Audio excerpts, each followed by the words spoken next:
Hola, esto es Big Left. Hoy día quiero hablar un tema muy importante que tengo atravesado aquí en la garganta hace tiempo, que quiero hablar. Bueno, con respecto antes de hablar del tema importante, voy a hablar sobre el video anterior que hice, que lo titulé Cristo es católico. Me sorprendió que algunos hermanos evangélicos se sintieran ofendidos y sin escuchar el video, porque se notaba que no habían escuchado el video, se lanzaron al ataque, algunos con insultos, otros muy respetuosamente. Pero la idea mía no es polemizar, no es polemizar, entrar en la típica polémica sobre el catolicismo y los evangélicos, que es como una polémica, para dar un símil a la polémica sobre eh, el gobierno militar y Allende, o sea, o los que son partidarios de Allende y los que son partidarios del gobierno militar. Eso es una polémica infinita. Si yo, o sea, si se pone un tema sobre ese tema, bueno, pueden haber 100.000, 200.000 que se dicen, unos dan un argumento, otros dan otro argumento. Entonces, el tema de lo evangélico contra lo católico, o lo católico contra lo evangélico, es un tema para mí que no quiero meterme en esa polémica de argumentación. Yo he escuchado, llevo 46 años escuchando los argumentos evangélicos en contra del catolicismo y he escuchado la más infinita variedad, no infinita, pero mucha variedad de argumentos y no me han convencido, no me han convencido. No obstante eso, yo estando viviendo en el campo, necesitaba congregarme. Y el catolicismo en el campo está tan abandonado que llegaba, por ejemplo, el cura una vez al mes a dar una misa, y los que iban a misa eran gente muy mundana, o sea, la gente más mundana, los borrachines, o sea, lo peor eran los católicos, esa es la verdad. Lo peor, pero bueno, eso no, a los ojos de Dios no sabemos cómo es, pero en todo caso era una tibieza tremenda. Entonces yo necesitaba congregarme e iba a iglesias pentecostales. Yo he ido a más de, por decir 100, pero pueden ser 200 cultos evangélicos. Entonces yo participo de los cultos evangélicos, me gustan los cultos evangélicos. ¿Por qué? Porque el evangélico tiene el corazoncito puesto en Dios. Si uno, por ejemplo, está en un grupo de chat, de WhatsApp, y lanza una opinión a favor de Jesús, una opinión espiritual, ¿quién responde? ¿Quién dice, qué lindo, y empieza a hablar de esto? Son los evangélicos. Porque tienen el corazoncito, a Dios en el corazoncito. En cambio, los católicos no enganchan con eso. No enganchan, andan en su mundanidad. Porque son solamente seres bautizados. Son seres como zombies espirituales que están dormidos. Entonces, yo no puedo entrar a pelear con los evangélicos. Pero les digo, si yo me convierto en evangélico y me voy a bautizar, me bautizo y me meto en una iglesia evangélica, me voy condenado al infierno por toda la eternidad, por pecar contra el Espíritu Santo. Porque a mí el Espíritu Santo y mi investigación, mi escudriñar las Escrituras y todo lo que ha sido mi experiencia, me certifica que el catolicismo es la iglesia, o sea, la iglesia católica es la iglesia auténtica. Pero entremos en materia, entremos en materia. No quiero seguir con esta polémica, entremos en materia. Tengo un video pequeño sobre la oración que dictó el ángel a los tres pastorcitos de Fátima en 1916, un año antes de la aparición de la Virgen. Es costumbre de la Virgen enviar un ángel antes de que ella se aparezca personalmente. Entonces el ángel se apareció a Lucía, que era la mayor, tenía 9 años en aquel momento, Jacinta y Francisco, los tres pastorcitos. Y les dictó una oración que yo hice un video cortito que lo voy a lanzar también en paralelo a este video. la oración del ángel. Y después, el 13 de mayo, se fue preparando a los pastorcitos para eventos sobrenaturales y siempre, no siempre, pero por lo general, las apariciones de la Virgen María, como en Garabandal, que fue posterior, que voy a hablar de eso, aparece un ángel o un arcángel abriendo el paso para que se presente finalmente María. Entonces, el 13 de mayo de 1917 apareció María a los 3 pastorcitos. Y de ahí les dijo que se iba a aparecer todos los 13 de cada mes. No pudo el 13 de julio porque el alcalde, el funcionario civil, la autoridad civil de la zona, del municipio, quiso extorsionar a los niños, los sometió a torturas psicológicas, diciéndole que lo estaban quemando si no confesaban cuál era el secreto. Y desde ahí ha habido un interés por los secretos. Es así como hay interés por los ovnis. Hay muchísimo que se ha hablado muchísimo sobre el secreto de Fátima. Hay 3 secretos. El primer secreto fue el infierno. En realidad no debería ser un secreto porque está en las escrituras. El infierno está como un hecho patente dicho por Jesucristo. Pero la Virgen quería reafirmar esto y hizo que los pastorcitos vieran el infierno por unos instantes, y los pastorcitos gritaron de horror, y la Virgen fue dosificada, pues fue muy poco. Entonces le dijo a la Virgen, para que vean en el lugar y en los sufrimientos que están las almas de los pobres pecadores. Así se refiere con mucha caridad la Virgen al infierno. El infierno no es una creación de Dios. El infierno es una creación del demonio, que es un rebelde, que se rebeló contra Dios, arrastró 1/3 de los ángeles, que son miles de millones de ángeles, hicieron su mundo aparte.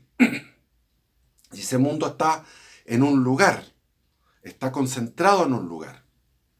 Y ahí están por un magnetismo, imantados, todas las almas que son del demonio van ahí y, bueno, sufren aquella separación de Dios en forma eterna.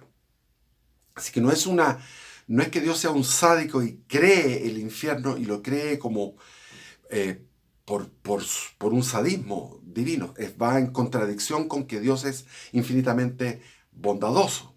Como infinita bondad, Dios da oportunidades a todos los hombres para un arrepentimiento. Así está expresado cuando fue la crucifixión de Jesús. Había 2 ladrones, que no eran ladrones, eran guerrilleros, eran bandidos, eran insurrectos, eran comunistas de la época, los celotes, que estaban en contra del Imperio Romano, que andaban con una espada corta.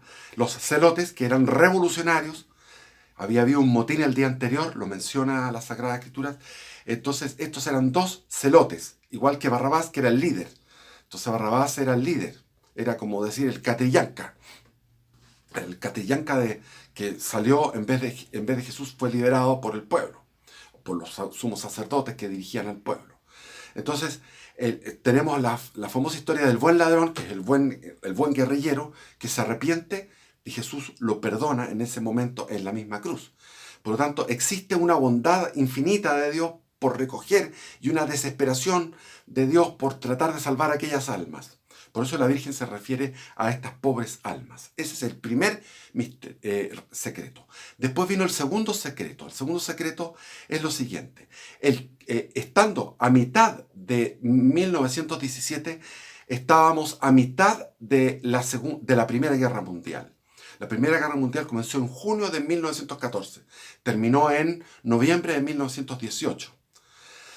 Entonces, estábamos en plena guerra mundial, peleándose todos los imperios, ¿cierto? El austrohúngaro, el alemán, el turco contra el ruso, contra Francia, contra Inglaterra. Se estaba metiendo ya, se iba a meter Estados Unidos, etc. Entonces, la Virgen dice, si los hombres no se arrepienten, si los humanos, hablemos con idioma inclusivo, si los humanos no se arrepienten, no enmiendan el rumbo que han tomado, va a venir una guerra peor que esta que estamos viviendo. Y dio fechas. O sea, dio una fecha, no fecha de calendario, sino que dio indicios que iba a venir el Papa número cuánto, el Papa que era Pío XII, etc. Cuando asumiera ese Papa, etc. Y que iba a haber una señal en el cielo que fue una aurora boreal muy fuerte. Y de ahí vino la Segunda Guerra Mundial. ¿Quién se iba a imaginar que en la mitad de la Primera Guerra Mundial iba a venir después en 20 años, que no es nada, 20 años no es nada, una Segunda Guerra peor? Una Segunda Guerra Mundial peor. Y los pastorcitos decían esto. Entonces, es una cosa que está certificada porque decían estas cuestiones que son profecías notables. Profetizó a la Virgen la Segunda Guerra Mundial, si es que no había una conversión real. Y en ese momento en Europa, sobre todo, estaba en el apogeo de las revoluciones culturales, artísticas, el fauvismo, el dadaísmo, el arte abstracto. Estaban la moda de todos los intelectuales, se fumaban su hashish. Hay una foto donde salen los intelectuales todos volados en aquellos tiempos, todos volados. Tú ves la foto y están todos así con los ojos rojos y volados. Entonces había toda una explosión. Estaba la Madame Blavatsky, estaba todo lo que era la teosofía, explorando todo lo que era la sabiduría de la India. Entonces el mundo estaba en una revuelta. Estaba Fritz Perls en Alemania inventando la psicología transpersonal. Estaba Picasso, que después llegó Picasso. Neruda empezó a escribir sus poemas, etc. Estaba el Partido Comunista en todas partes, los anarquistas triunfando. Entonces era un momento y después vino lo que fue el fascismo, el nazismo.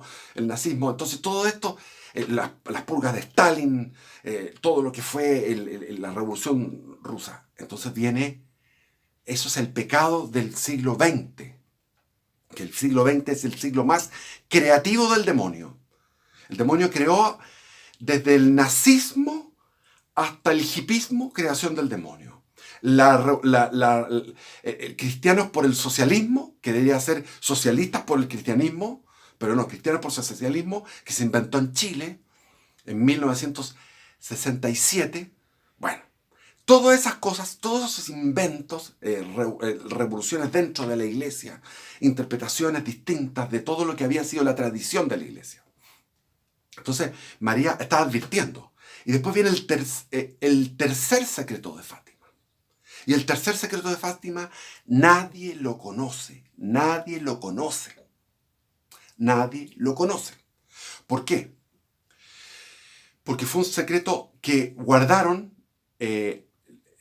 los dos pastorcitos, Jacinta y Francisco, murieron jóvenes, y quedó Lucía. Lucía entró a un convento de las Carmelitas en oración.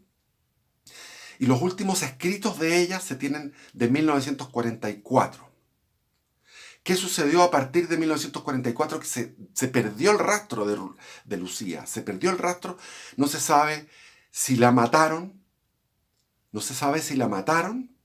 O si murió naturalmente, pero fue reemplazada por una impostora que tiene dentadura distinta, tiene un mentón distinto, tiene una mirada distinta, tiene una forma de cara distinta. Se parece, pero no es lo mismo. Tiene una mirada espantosamente frívola.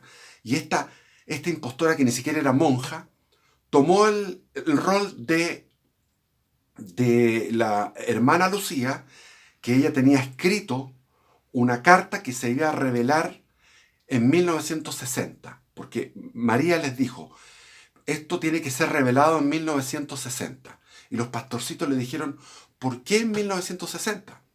Y María les dijo: porque ahí se va a entender mejor este misterio. Y el misterio no ha sido revelado porque el misterio fue quemado. O sea, la carta fue, no sé si está guardada, fondeada, quemada, desaparecida. ¿Y a qué se refiere ese tercer misterio? Se refiere a algo que nosotros podemos deducir fácilmente. ¿Por qué? Porque esta monjita, que era la que hablaba con la Virgen, que era la mayor, que tenía 10 años en 1917, Esta monjita no sabemos si la mataron o desapareció y fue reemplazada por una impostora. Esta impostora tiene otra grafía, otra manera de escribir y apoyaba todas las reformas que se hicieron dentro de la iglesia.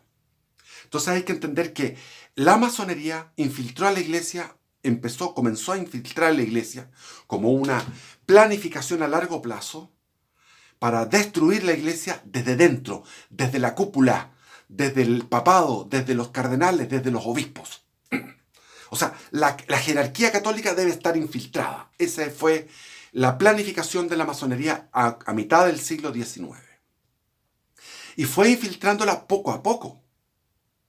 Y ya en la década del 50 se produce este hecho de la desaparición misteriosa de esta hermana de Sor Lucía, de Fátima, la que hablaba con la Virgen, la que tenía el tercer secreto. El tercer secreto entonces es el siguiente, lo estoy diciendo yo, me estoy mandando el carril, que se dice en Chile, el carril es, estoy siendo temerario, pero no es tan temerario, es súper fácil de deducirlo. Lo que decía la Virgen era,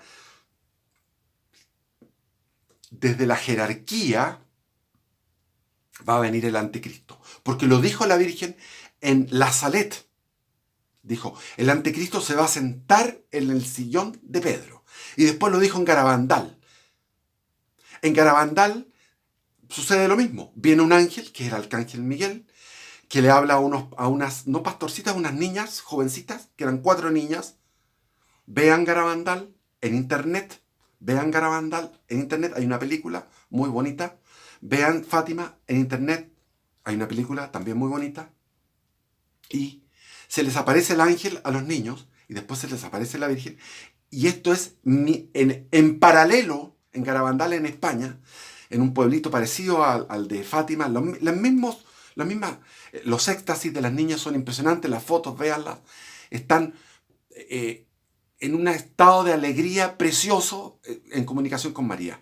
Entonces se produce estos éxtasis maravillosos de estas niñas en Garabandal, y María les dice, uno de sus mensajes les dice, cardenales, obispos, sacerdotes, es una cloaca, o sea, cloaca no dice, porque no dice cloaca, pero dice, van a entrar en un pecado tan grave, están en un pecado tan grave, lo dice en tiempo presente, que van a arrastrar a millones de almas a la perdición, a través de la herejía, a través de la tibieza.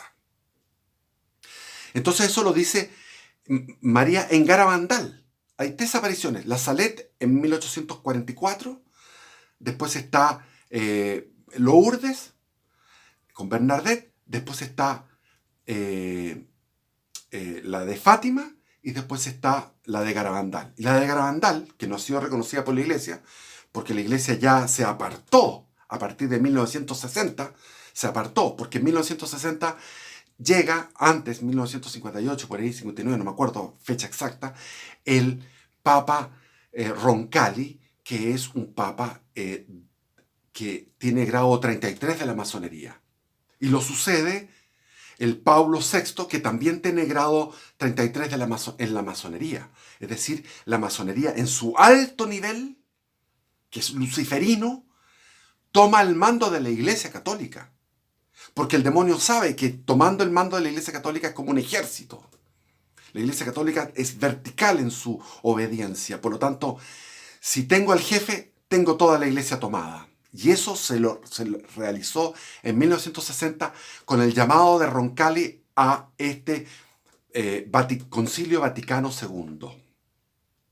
Y el Concilio Vaticano II se inició con toda la gente, con todos los obispos, la mayoría de los obispos que estaban inocentes en ese momento, la mayoría muy inocentes, fueron porque fue un concilio vaticano que fue hecho, tenía un propósito pastoral, para poder captar más pastorales, para poder captar más fieles. Y entonces fue un concilio que tenía una intención más bien suave. Los escritos del concilio son suaves, los escritos. Hay algunas herejías que también son suaves, las herejías. Pero está el espíritu del concilio, que es el problemático. El espíritu del concilio fue el espíritu de una minoría que se llamaba el grupo del Rin, el episcopado del Rin, no me acuerdo cómo es, pero es del Rin, es decir, principalmente alemanes, algunos franceses y belgas y holandeses, es decir, toda esa línea geográfica de obispos que fueron a este concilio con un propósito. Con un propósito. El propósito era transformar la iglesia en una institución progresista. Progresista. Destruir los sacramentos o transformarlo todo. Bueno, largo de hablar eso, pero voy por lo central. Me refiero a progresista para que nos entendamos. Entonces, llegaron estos obispos al Concilio Vaticano II como con una especie de golpe de Estado, donde ellos en el actuar, como típico de la gente de izquierda, tiene muy buen actuar en todo lo que es la organización. Ellos tomaron las comisiones. Había comisiones para cada tema. Ellos tomaron las comisiones y pusieron el listado de ellos, pusieron el listado y los otros conservadores votaban sin saber que ese listado tenía una malicia. Después en la reforma de la liturgia también mintieron en todo sentido. Es que es largo de hablar todo eso.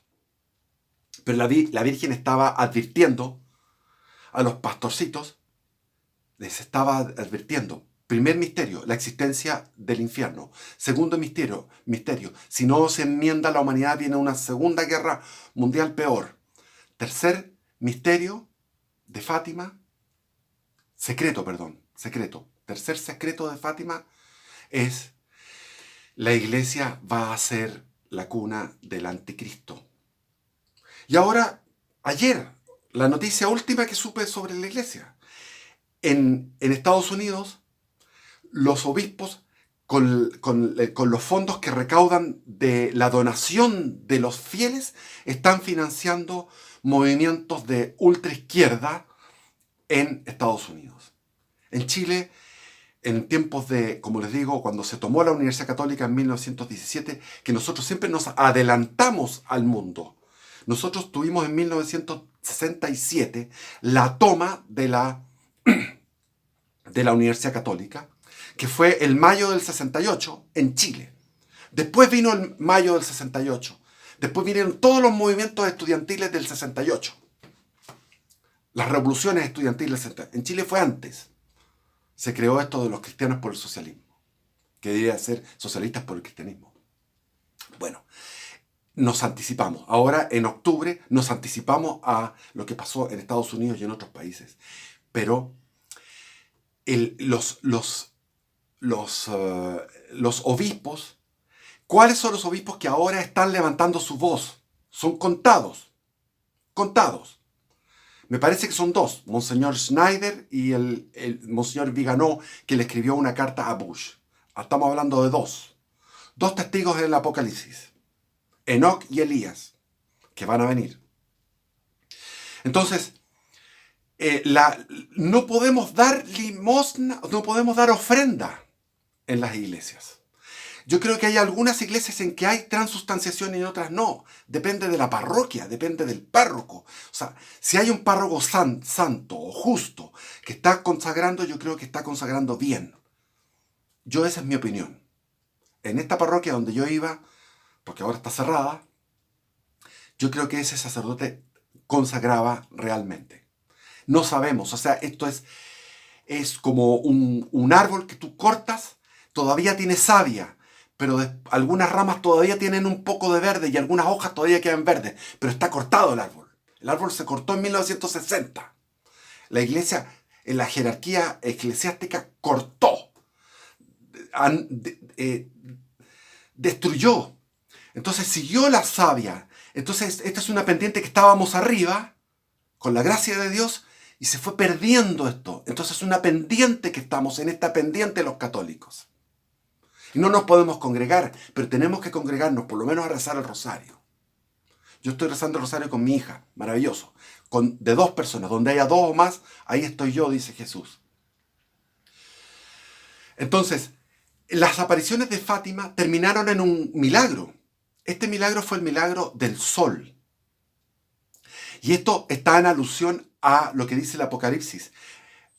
Veo una mujer vestida de sol, con una corona de 12 estrellas, con la luna bajo sus pies. Eso está en Apocalipsis 12, creo que es. ¿Ya? Está mencionado. Esto es literal. En el Apocalipsis es literal. En la mujer vestida de sol. Entonces, el 13 de mayo de 1917 comienzan los tiempos apocalípticos. Ya llevamos más de 100 años. Y el 13 de octubre, que fueron 6 apariciones, el 13 de octubre de 1917 ya la gente se había corrido la voz, iban, creían. Por lo tanto, están los diarios masónicos, anticatólicos de Oporto y de Lisboa que mencionaron el milagro y mencionaron la cantidad de gente que fue a verlo, porque fueron periodistas de estos diarios y periodistas de otras partes del mundo. Fueron 70.000 personas. Llovía torrencialmente. Los paraguas ya no servían. La gente estaba mojada, empapada. Había barro de 10, 20 centímetros de espesor. Los pies estaban llenos de barro. Entonces se produjeron 2 milagros. La gente ya estaba desesperada porque a mediodía ya querían irse. Algunos habían pasado toda la noche esperando este milagro que anunciaron los pastorcitos. Entonces le decían, trataban a veces duramente a Lucía, que tenía 10 años, y le decían, bueno, ¿y cuándo va a venir la Virgen? La gente curiosa, iban por el milagro. Y Lucía le decía, espérense que ya, María no falla, no ha fallado ninguno de los 5 encuentros anteriores. Y se abrió el cielo, apareció el celeste del cielo, en ese lugar. En todos los otros lugares siguió lloviendo. En el entorno de kilómetros siguió lloviendo, porque había un temporal que estaba incluido España, Francia, estaba lloviendo muy fuerte. Era un temporal como son los temporales del clima mediterráneo, que llueve varios días, o 2 o 3 días, o un día entero.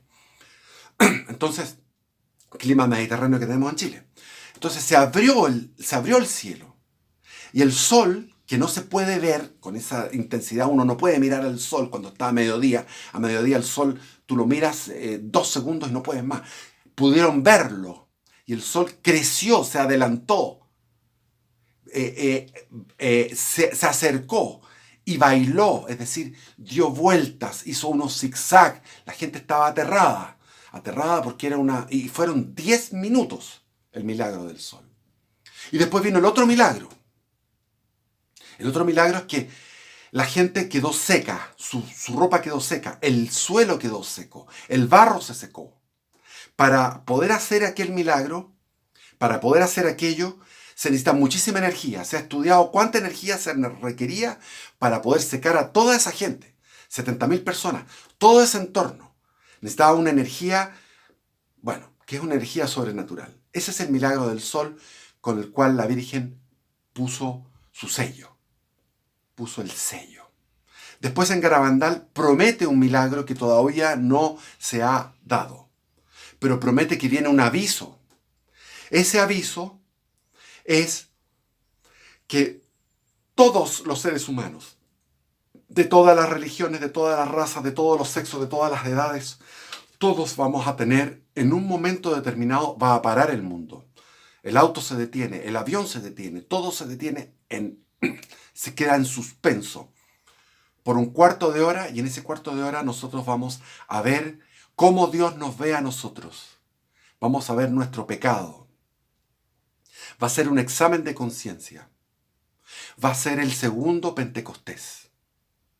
Porque algunos se van a convertir, al ver su pecado, van a convertirse de su tibieza. Y otros se van a endurecer. Se van a endurecer. Y por los que se endurecen, que van a ser muchos, viene el castigo, la gran tribulación. Eso es lo que dice María en Garabandal. Vean Garabandal, vean Lourdes, vean... Hay películas. Hay una película de Garabandal, una película de Lourdes, una película de Fátima. Bonitas. Lamentablemente en la película de Fátima, al final sale el Papa Juan Pablo II con la Lucía, con la Lucía falsa, con la Lucía que estuvo murió que en el 2005, a los 90 y tantos años, con nada que ver. O sea, esa impostora es una acción mafiosa, diabólica de las élites del Vaticano. Después vino el famoso Monseñor Sodano, que está ahí todavía. Sodano estaba aquí cuando él refugió a los miristas en la Nunciatura, en el 1975. Yo viví eso, yo vi eso. Yo viví 100% aquello, porque fue una experiencia de mi vida que cuando me estrené en este tema. Y Sodano escondió a los miristas, que estaban siendo perseguidos por la DINA, año 75. Bueno, tiro los besitos para las niñas, ya, no se ofendan los hombres. Besitos para las preciosuras. Y vi a Cristo Rey, esto tenía que hablarlo. Espero que lo tomen con la importancia que tiene. Estamos solos, estamos sin jerarquía, no podemos abandonar la Iglesia Católica, somos parte de la Iglesia Católica. Y como les digo yo, si la abandono, me voy a una iglesia evangélica, me condeno porque estoy pecando contra la verdad. No puedo hacerlo. Y eso no quiere decir que los evangélicos estén condenados. No, ellos están de buena fe. Yo iría de mala fe. Pero ellos están de muy buena fe. Bendiciones. Sigan ahí porque ya en estos tiempos el que esté orando es una gracia. Los que estén orando y los que se estén congregando es una gracia. Ya está. Eso sería todo.